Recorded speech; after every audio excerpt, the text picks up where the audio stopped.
The greatest good of the creature is to surrender to its creator, to intellectually, willfully, and emotionally engage in the relationship given by the mere fact of being a creature. When it acts in this conformity, it is good and happy. C.S. Lewis. Hello, we are Soulful Devotions. If you found your way here, believe it was not by chance. God has a special purpose for your life, and we are certain that He guided you to us to receive a message of transformation. If our content touches your heart, we ask that you like, subscribe to our channel, and share with those you love. Together, we can spread the word and the love of God even further. Now, without further ado, let's dive into the Word of God. The Lord is my shepherd. How unique and bold this statement is. For if there is a shepherd, then I am a sheep. And sheep, as we well know, are not self-sufficient creatures. They do not chart their own courses, nor defend themselves alone. They need to be guided, cared for, and rescued when lost. But here lies the deepest mystery. This shepherd is not merely a caretaker of earthly flocks, but the creator of the universe, the one who calls the stars by name and, at the same time, bends down to listen to my fragile prayers. If he is my shepherd, what shall I lack? No need is too great for him to fulfill. No fear is strong enough to withstand his presence. And yet, as C.S. Lewis wisely expressed, we should not deceive ourselves about what this divine provision means. I shall not want is not a golden ticket to a life without difficulties, but rather the assurance that what we truly need, what is essential for our soul, will never be denied us. If I find in myself a desire which no experience in this world can satisfy, the most probable explanation is that I was made for another world. Thus, let us not fool ourselves into thinking that the fullness promised by the shepherd will translate into mere earthly abundance. There are pains he will not remove, but will use to mold us. There are desires he will not fulfill, because they are too small compared to what we were created to desire. As Lewis himself reminds us, our Father refreshes us on the journey by providing some pleasant inns, but he does not encourage us to mistake them for our home. The true home, the one to which every divine provision points, is not found in this world, but in the bosom of God himself. He makes me lie down in green pastures. He leads me beside quiet waters. He restores my soul.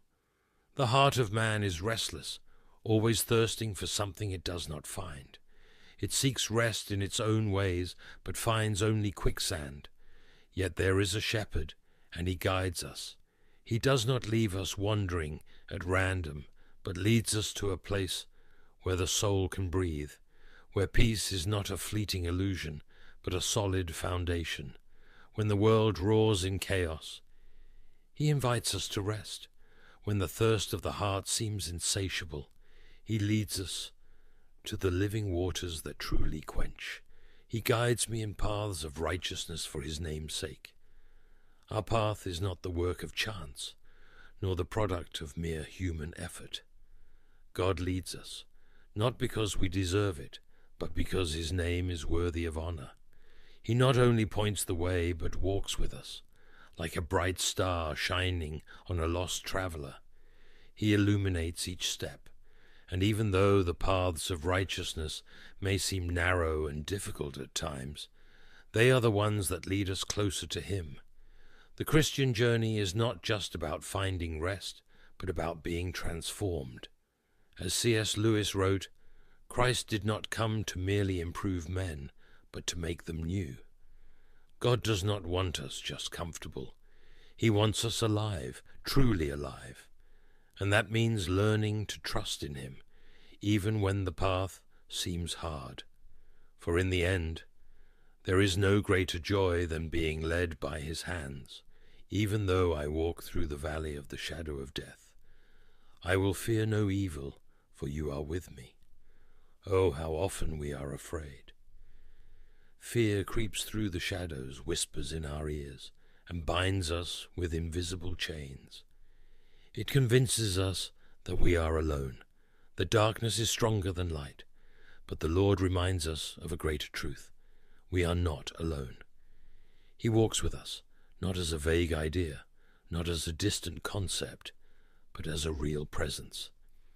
C.S. Lewis once wrote, "The human spirit will not even begin to try to surrender its will until things are going well. Suffering insists on being noticed. God whispers in our pleasures, speaks in our conscience, but shouts in our pain. It is his megaphone to rouse a deaf world.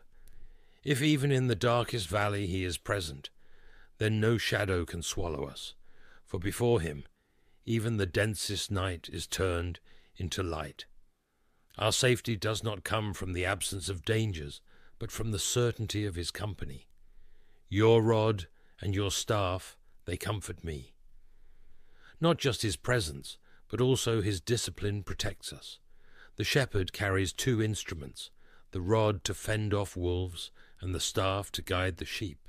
Both are signs of love, for a shepherd who does not correct his sheep leaves them vulnerable. Thus is our God.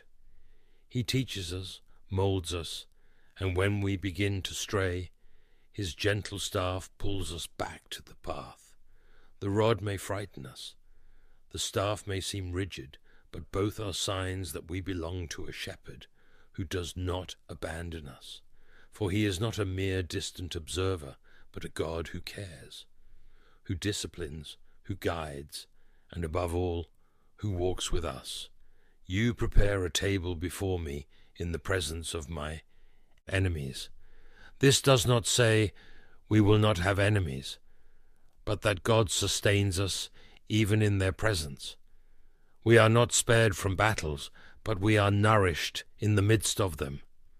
The world may surround us with tribulations, may try to steal our peace, but there, right in the middle of the battlefield, God invites us to a banquet. He does not give us mere crumbs of survival. He feeds us with abundance. Paul wrote, "If God is for us, who can be against us?" Romans 8:31. The cup he gives us is not just full, it overflows. Not a stingy God calls us to his table, but a generous Father. He anoints our head with the oil of his presence, a sign of care, of honor, of sonship. While the world threatens us, he makes us sit and rest. Surely goodness and mercy shall follow me all the days of my life. Not on alternate days, nor just in the good times, every day. On clear days and dark days, in moments of victory and pain. The problem is that we often confuse God's goodness with an absence of difficulties. But true goodness is not one that delivers us from all suffering, but one that transforms us through it. As C.S. Lewis wrote, "Our Father refreshes us on the journey by providing some pleasant inns, but he does not encourage us to mistake them for our home." And this goodness does not just follow us, it pursues us. Like a celestial shadow, grace envelops us, even when we do not notice it. I will dwell in the house of the Lord for long days. This world is not our home. It is an inn, not a dwelling. It shelters us for a time, but our destination is elsewhere. There is a home prepared, a place where every shadow of pain will disappear, where the table set will be eternal, and where there will be no more enemies to threaten us. Thus, Psalm 23 reminds us, we are not lost, we are not forgotten, we are not alone. We are guided, supplied, restored, protected, and in the end brought home. Now, brothers and sisters, let us join in prayer to our gracious and loving God. He is here, listening to each word and knowing each need. Close your eyes, open your heart, and pray with me in faith. Let us pray.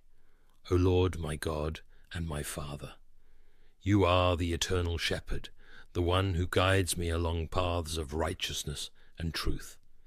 Your voice echoes in eternity, leading me like a loving father who never abandons his children. In the vastness of my days and the fragility of my heart, I find refuge in you.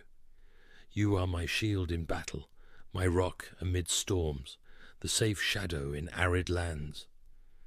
O Christ, my Saviour, it was you who called me by name before the world existed. It was you who sought me when I strayed, who left the 99 to find me in the darkness of the valley.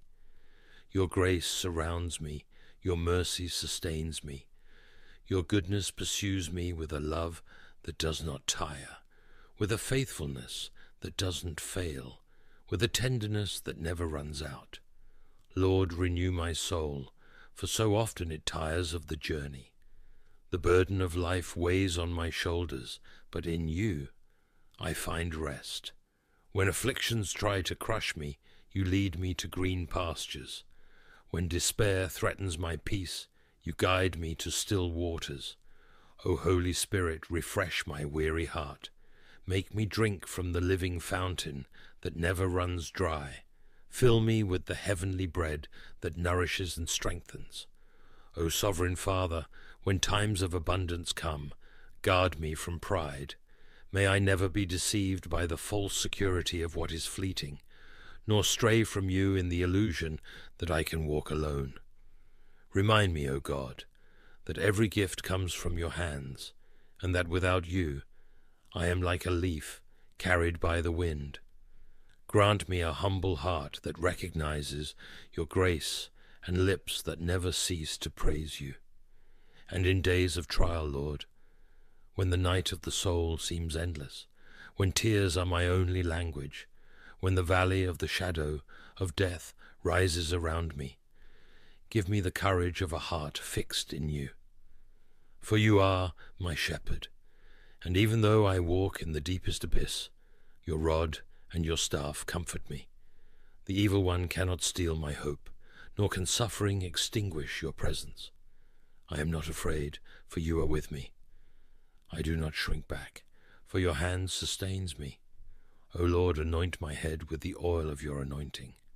Overflow my cup until the fullness of your goodness is a testimony to all around me. Teach me to walk in your truth, to discern your voice. Amid the noise of the world, to trust your wisdom and not my own. Guide me in paths of righteousness, not for my merit, but for the love of your name, so that my life reflects your holiness, and my mouth proclaims your glory, O Father. I plead with you for those who find themselves in darkness, for those whose knees falter and whose souls are troubled. Restore the broken-hearted, heal the wounded, and strengthen the weak. Call back the strayed, lift up the fallen, and awaken the sleeping. Give new strength to the weary, rekindle the passion of those who have grown cold, and lead us to a deeper love for you. May goodness and mercy accompany me, not just in days of fair weather, but also in the storm. And when the journey of this life ends, may I dwell in your house forever, gazing upon your face and singing your praise for all eternity. For you are my good shepherd, and you never let your sheep get lost. Praised be your name forever. Amen. If this message touched your heart and brought blessings to your life today, we encourage you to share it with those who need to hear words of hope and love.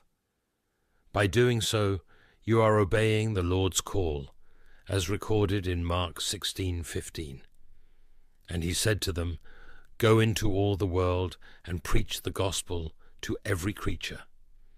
Dear brothers and sisters, as we spread the word of God, we fulfill his will and bring light to lives that need comfort and direction. Let us be instruments of the Lord's love, sharing this message so that others may experience the peace and joy of knowing our Savior. Together, with hearts full of love and gratitude, let us carry the good news to all corners of the world, heeding the Father's call. Don't forget to click the like button and subscribe to our channel for more messages like this. Together, we can reach more lives and spread the love of Christ. If you wish to accept Jesus Christ as your Lord and Savior, I invite you now to open your heart and receive God's grace. No matter where you've been or what you've done, Jesus came to save the lost, and God loves you deeply. He does not want anyone to perish, but for all to repent and find eternal life. Make this prayer of salvation in your heart. O Lord of the heavens, King of glory and Saviour of souls, with humility and a contrite heart I approach your presence. I am like clay in your hands, broken and stained by the weight of sin, but eager to be moulded by your redeeming grace. O Christ, I recognize that I am a sinner, that I have walked paths far from your holiness, that my actions and thoughts have often rejected the splendor of your glory. Today, Lord Jesus, I cry out for your forgiveness. I have no merit to present, just a heart that longs for your transformative touch. I believe, Lord, that your cross is the bridge between my condemnation and your salvation. I believe that you were pierced for my transgressions, crushed for my iniquities, and that the punishment that brought me peace fell upon you. And with gratitude I confess that by your wounds I am healed. O Lamb of God, I recall your sacrifice, your crown of thorns, your body hung on the tree, your complete surrender so that I, who was a slave to sin, might be free. And when all seemed lost, your triumphant resurrection declared that the power of death was overcome, that the price was paid, and that, in you, there is eternal hope. Today, Lord, I completely surrender to you.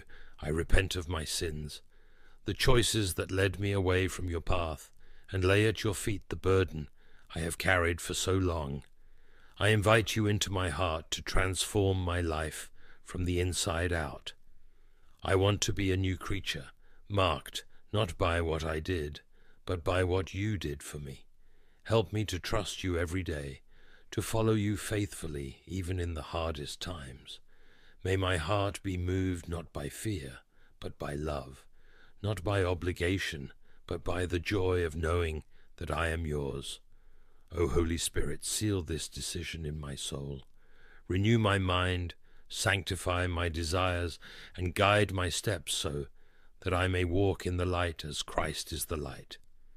Deliver me from temptation and strengthen me in the fight against sin. Give me a humble spirit and a heart full of praise, so that my entire life may be a living offering to your glory. Lord Jesus, hear this prayer that springs from a surrendered heart. Thank you for saving me, for calling me by name, and for giving me a new identity in you.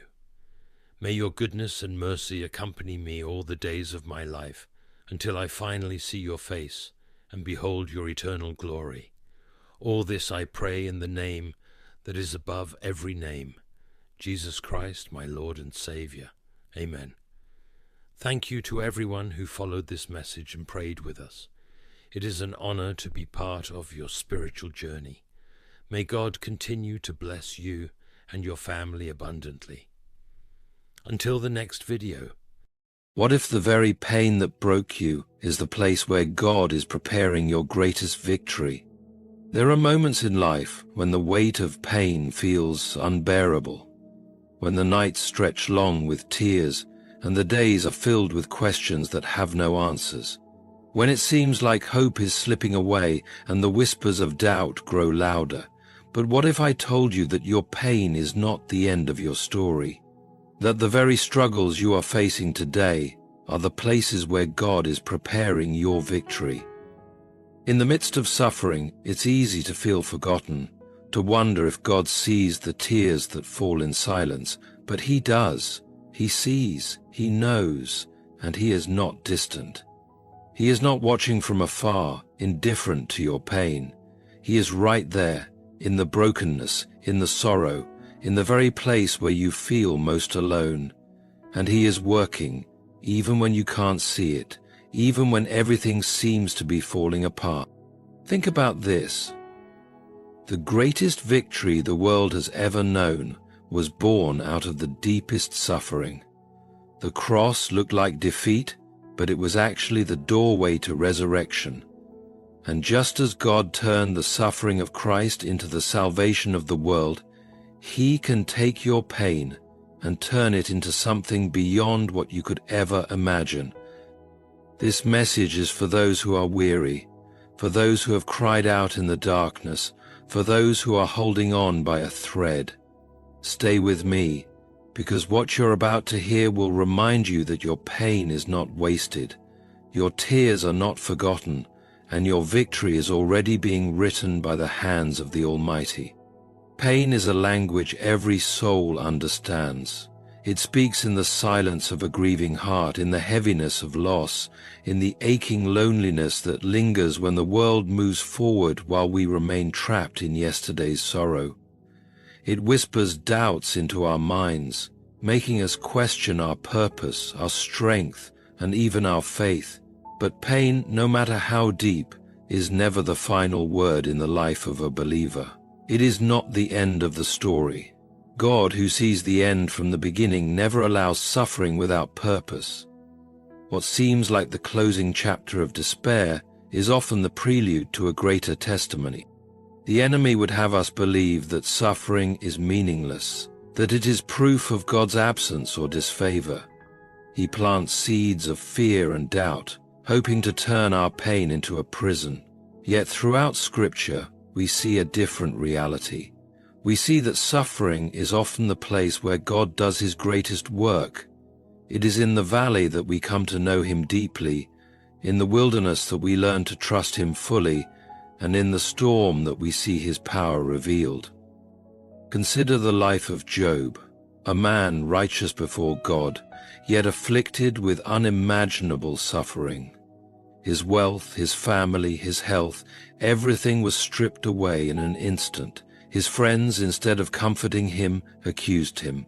His own wife told him to curse God and die, and yet, through the ashes of his suffering, Job encountered God in a way he never had before.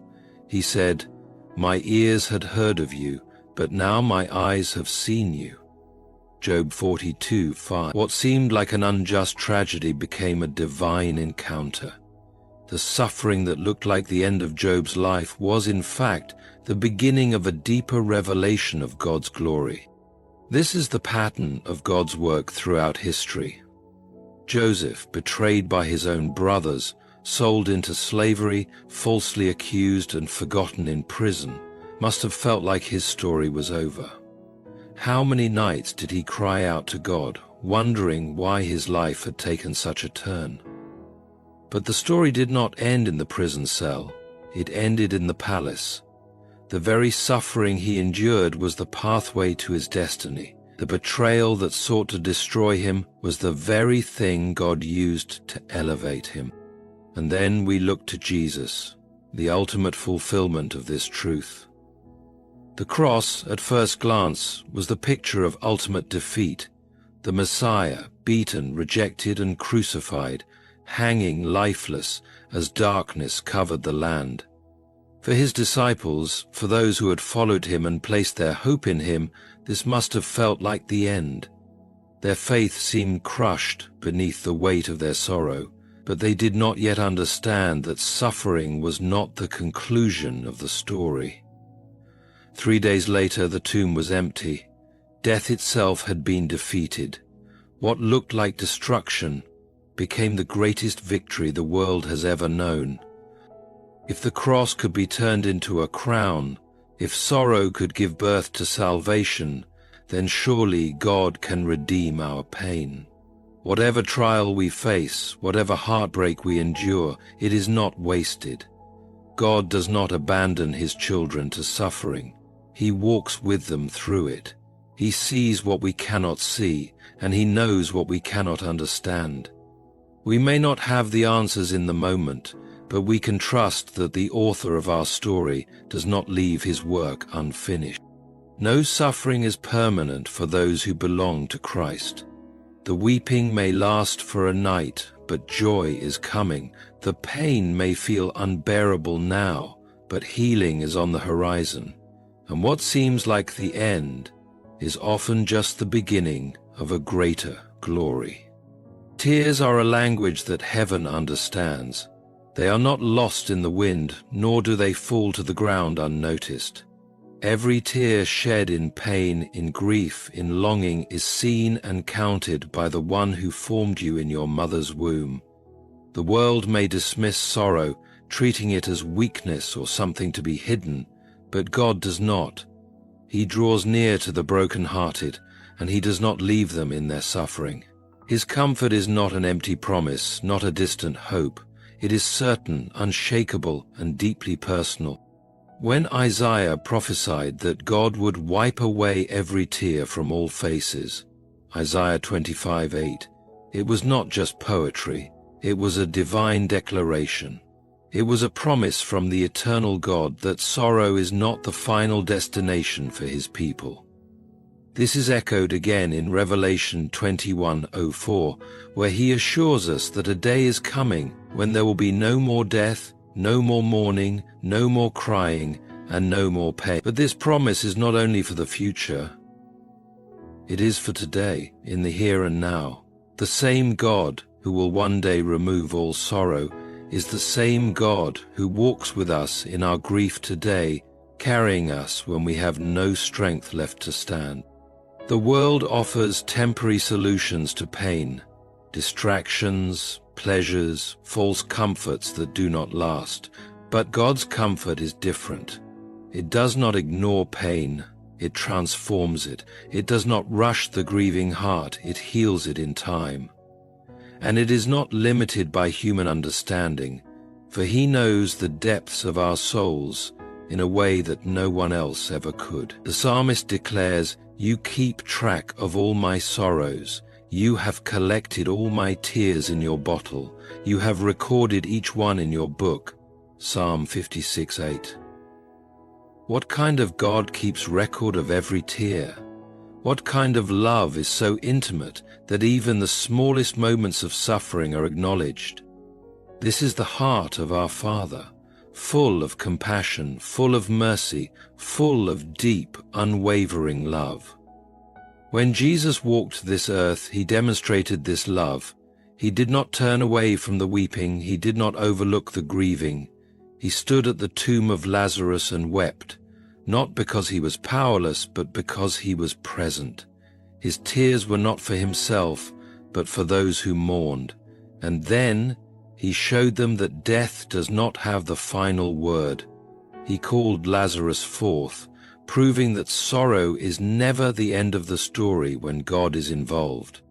We see this again in the life of Hagar, alone in the wilderness, abandoned and desperate. She wept, believing that no one saw her, that no one cared. But God saw. He met her in her distress, provided for her, and revealed himself as El Roi, the God who sees. To the world she was forgotten, but to God she was known, cherished and cared for. Many today feel unseen in their pain. They cry out, wondering if God hears, if he notices, if he cares. The enemy whispers that they are alone, that no help is coming. But this is a lie, because the Word of God tells us otherwise. He is near to the broken-hearted. He binds up their wounds. He lifts up those who are crushed in spirit. His comfort is not an illusion, it is a reality. The cross itself is proof that God's love does not stay at a distance. He stepped into human suffering, bore its weight, and made a way for victory. If he could turn the agony of Calvary into the triumph of resurrection, then he can take whatever sorrow we carry and transform it into something beautiful. The tears we cry today are not in vain. They are not forgotten, and they will not last forever. For the God who wipes away every tear is faithful, and he will do what he has promised. Pain is not a mistake, nor is it a sign of abandonment. It is a process, a refining fire through which God shapes his children into the image of Christ. The world tells us that suffering is a curse, something to be avoided at all costs. But in the hands of God, pain is never wasted. It becomes the very tool that strengthens faith, deepens character, and prepares us for the calling he has placed upon our lives. Gold is not beautiful when it is first found. It is covered in dirt, mixed with impurities, and lacking brilliance. Only when it is placed in the fire does it become something of great worth. The intense heat melts away what is unnecessary, leaving behind only that which is precious. In the same way, trials refine us. They burn away self-reliance, pride, and doubt, teaching us to depend fully on God. Without struggle, faith remains weak. Without resistance, strength does not grow. Joseph was given a dream of greatness, but before he could step into his destiny, he was thrown into a pit, sold into slavery, and imprisoned for a crime he did not commit. Years passed, and the vision of his youth seemed further away than ever.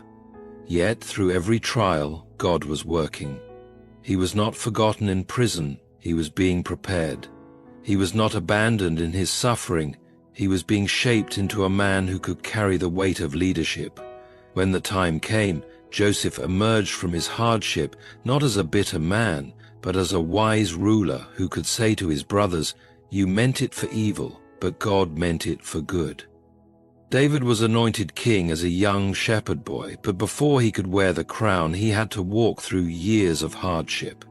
He fled from Saul, hid in caves, and fought battles that tested his courage and faith.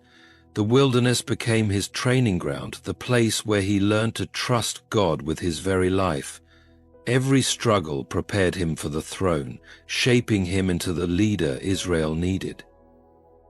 The Apostle Paul, a man used mightily by God, knew suffering intimately. Beaten, imprisoned, shipwrecked, and persecuted, he did not view his trials as meaningless afflictions, but as a means to draw closer to Christ. He wrote, "We also glory in our sufferings because we know that suffering produces perseverance. Perseverance, character, and character, hope." Paul understood that pain was not a sign that God had forsaken him, but evidence that God was refining him, teaching him endurance, and strengthening his faith for the mission ahead. And then there is Jesus. The Son of God did not come into the world to live in comfort.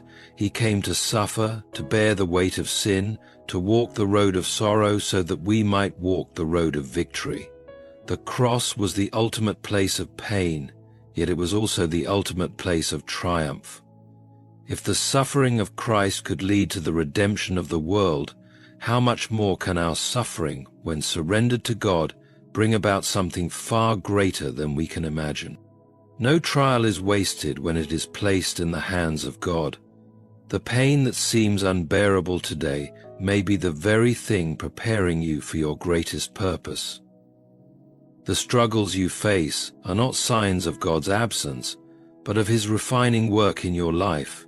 Every hardship is an opportunity to trust him more deeply, to lean on him more fully, and to become the person he has called you to be. When we surrender our pain to him, we will find that what once seemed like destruction was actually preparation for something far greater.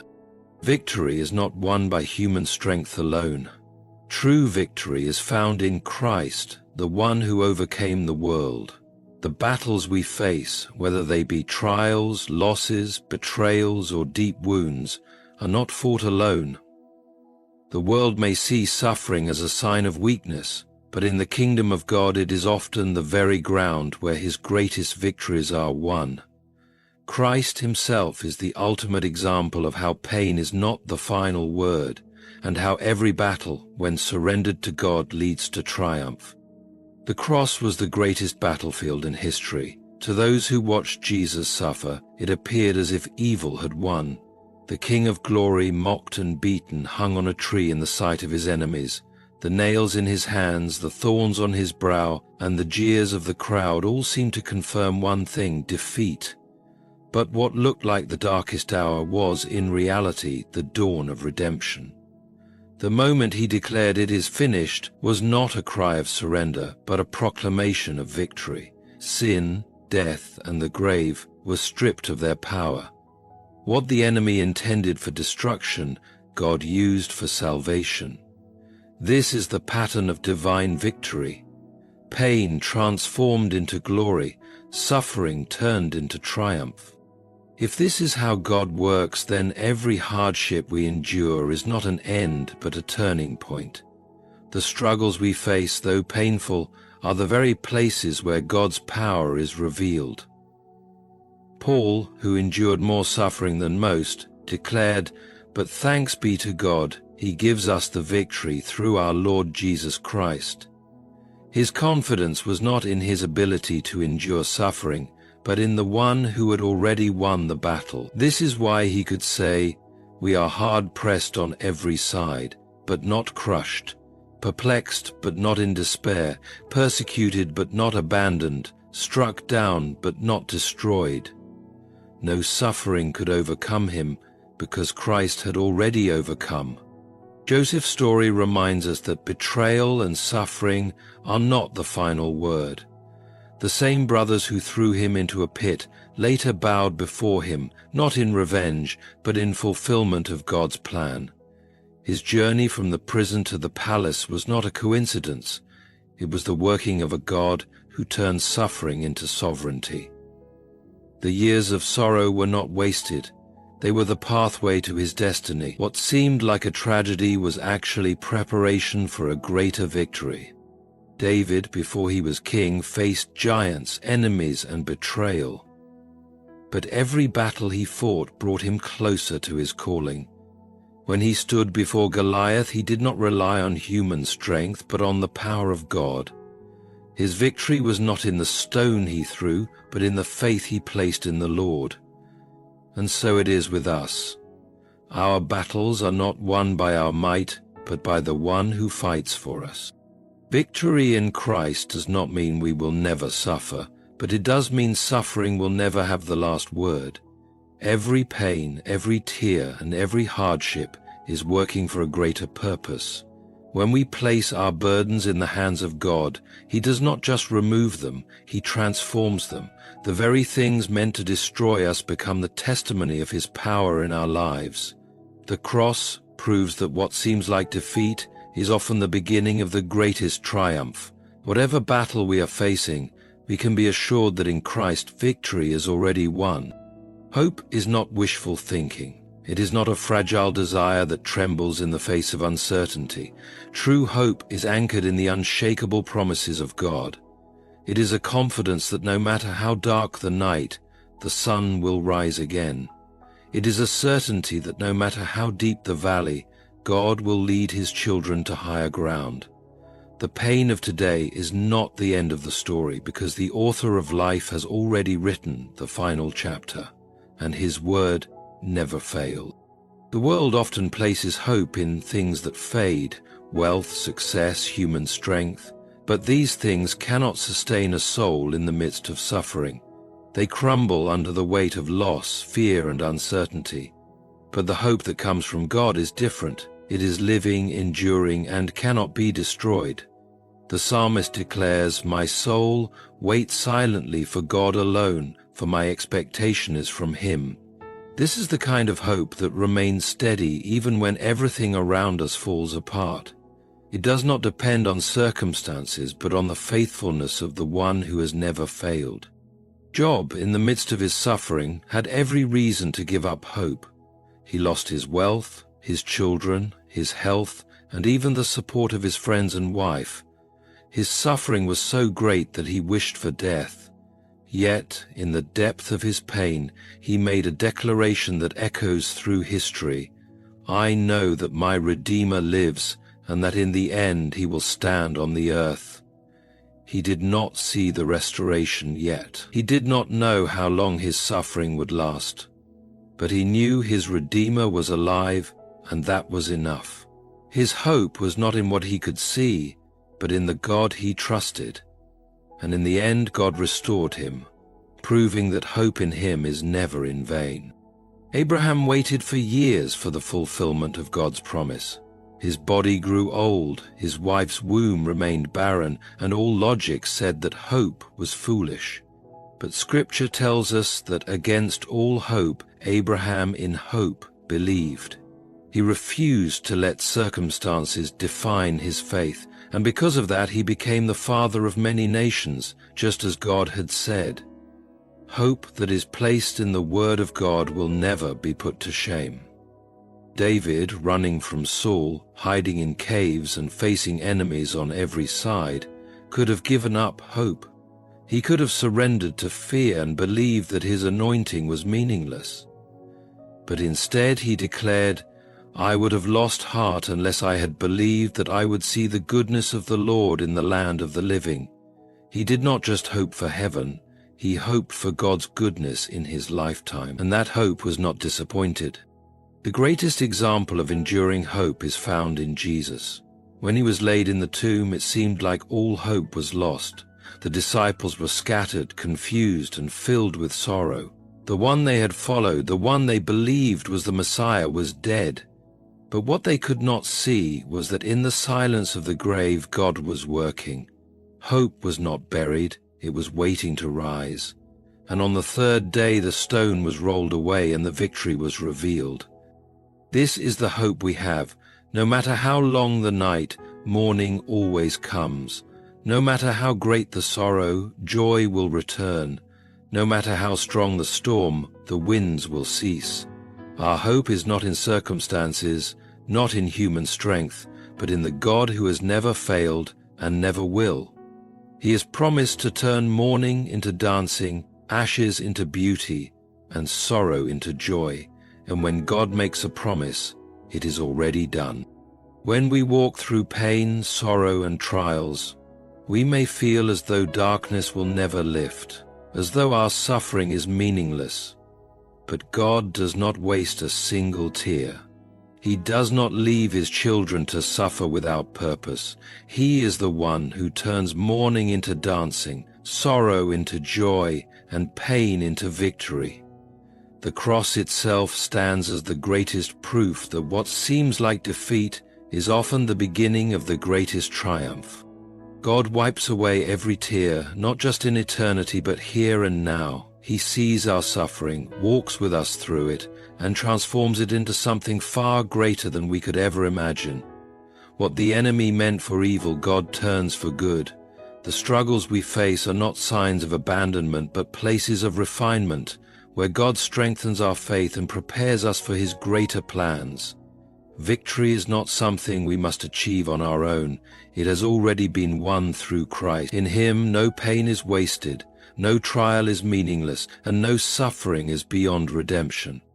So hold on to hope. Stand firm in faith. Trust that the God who walked with Joseph through the prison, who led David through the wilderness, who restored Job after his suffering, and who raised Jesus from the dead, is the same God who will turn your pain into victory. The tears of today will be the testimony of tomorrow. Joy will come, restoration will come, and through it all, God will remain faithful. Thank you, and may God bless you abundantly. May his presence comfort you in every trial, strengthen you in every battle, and fill you with unshakable hope. May you walk forward in faith, knowing that your pain is never wasted, and your victory is already secured in Christ. Amen.